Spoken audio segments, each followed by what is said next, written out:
Merci de choisir, mesdames et messieurs, la RTI en ce net moment de l'émission Un livre, 1000 idées. Disons-le, un intellectuel qui ne lit pas est pareil à un jardin de fleurs non arrosé, apte à la fanaison. Aujourd'hui, mesdames et messieurs, nous avons le réel plaisir d'entrer dans le dédale du livre que nous avons déjà amorcé, le fameux Yucat. Pour rappel, Yucat est un livre, une espèce de labyrinthe qui nous fait voyager et même savourer les délices du catéchisme catholique, apostolique, une catéchèse adaptée au langage des jeunes, adaptée à tout le monde et surtout aux croyants pratiquants catholiques. Développons ces grandes articulations avec nos invités juste après cette page hyperonymique.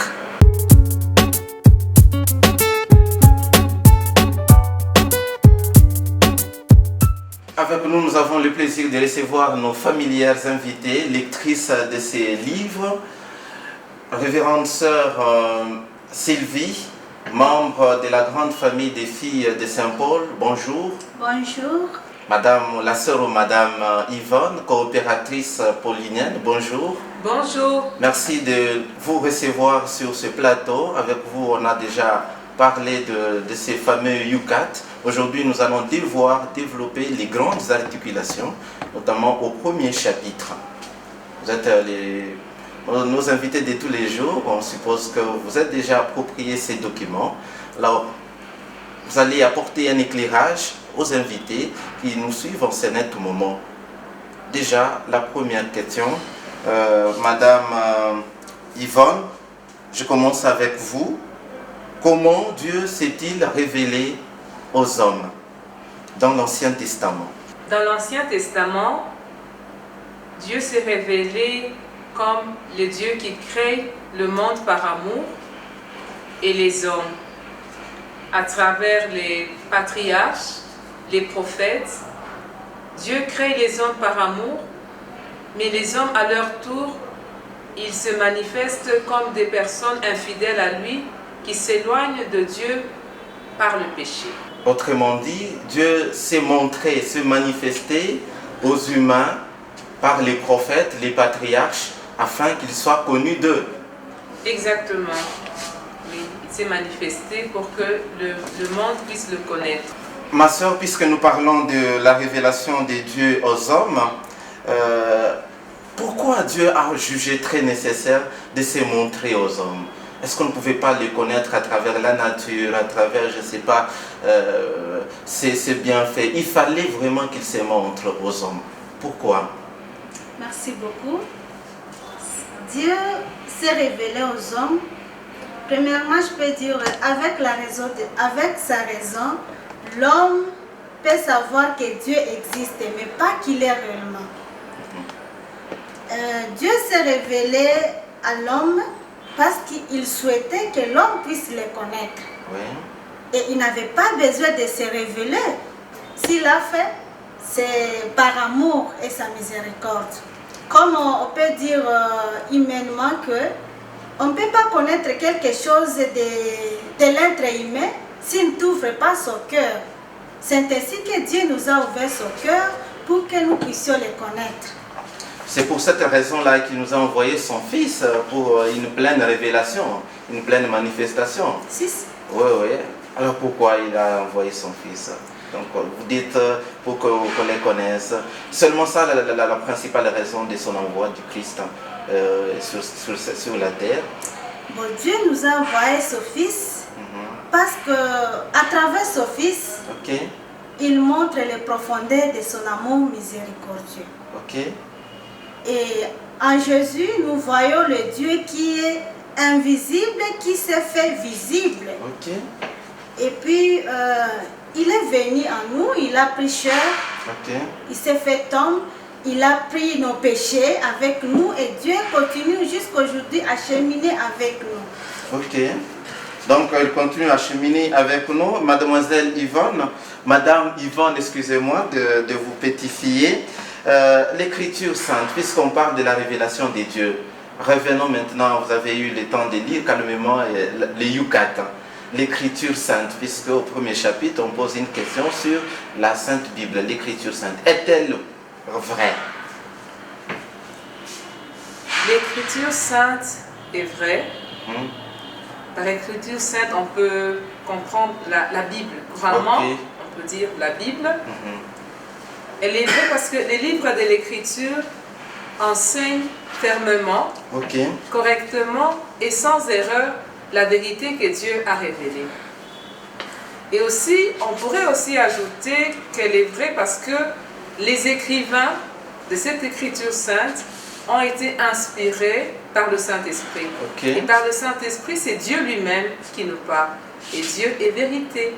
Alors Dieu qui est vérité, l'écriture, donc il ne peut jamais se tromper. Tout ce qu'il dit, il le fait. Et donc, sa parole est aussi vérité. C'est ça qui fait même la véracité de son message.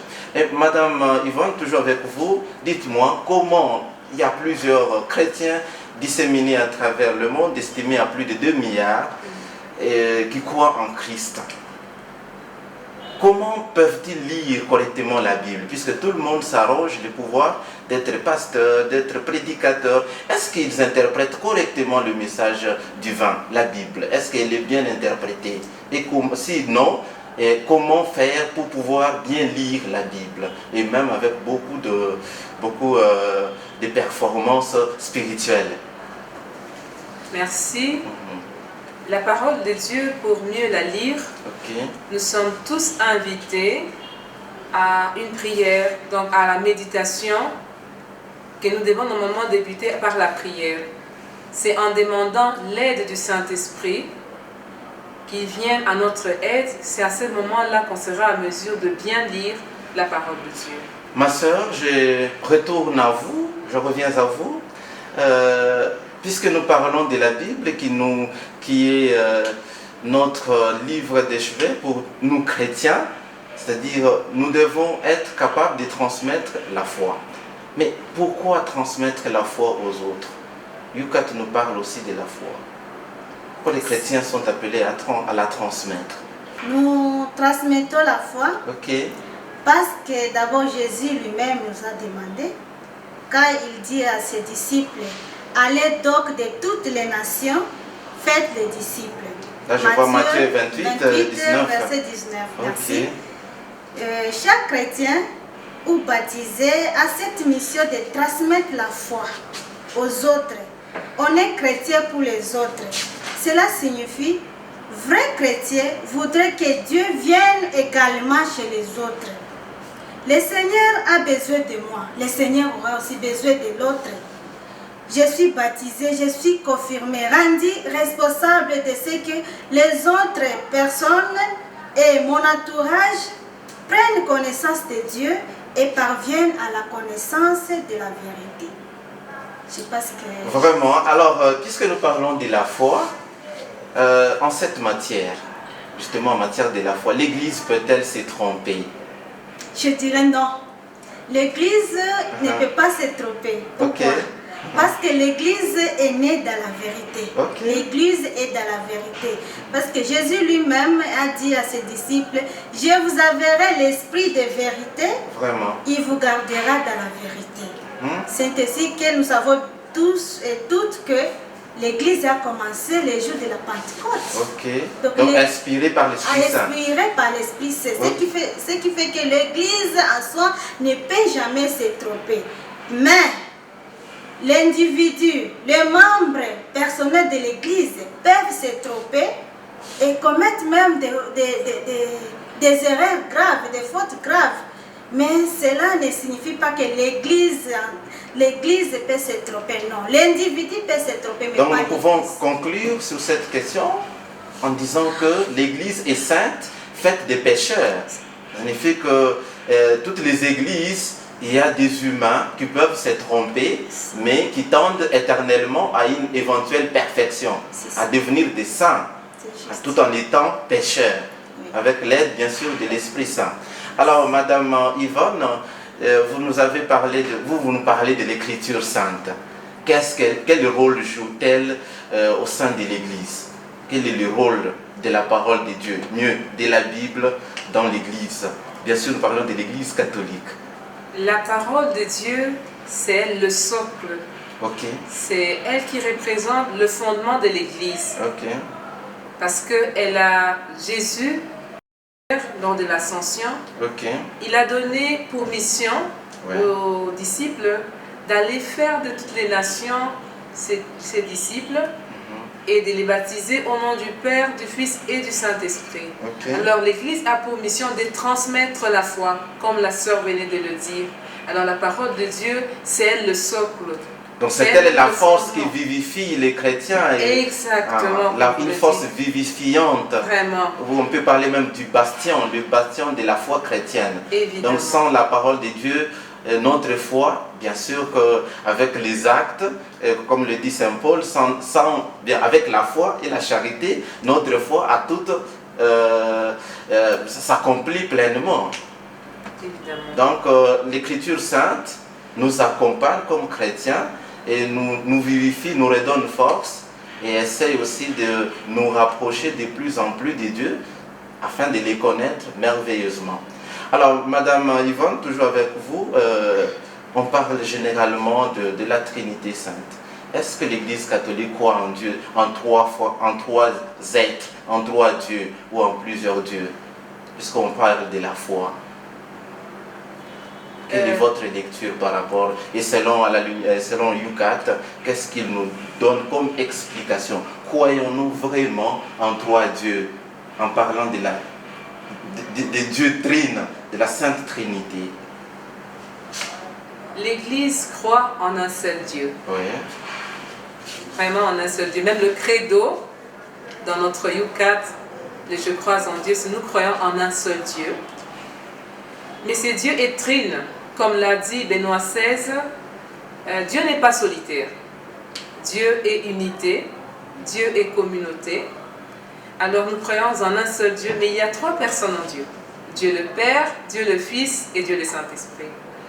Nous pourrons plus expliciter la Sainte Trinité au travers du passage de la Bible de l'Évangile, Matthieu 28, 19, qui retrace le passage où Jésus dit « Allez faire de toutes les nations mes disciples, baptisez-les au nom du Père, du Fils et du Saint-Esprit. » Donc Jésus en épinglant ça, ce n'est pas qu'il y a trois dieux, mais il y a trois personnes en Dieu. Trois personnes en Dieu, autrement dit, Dieu il est tout amour, il est force, il est sagesse.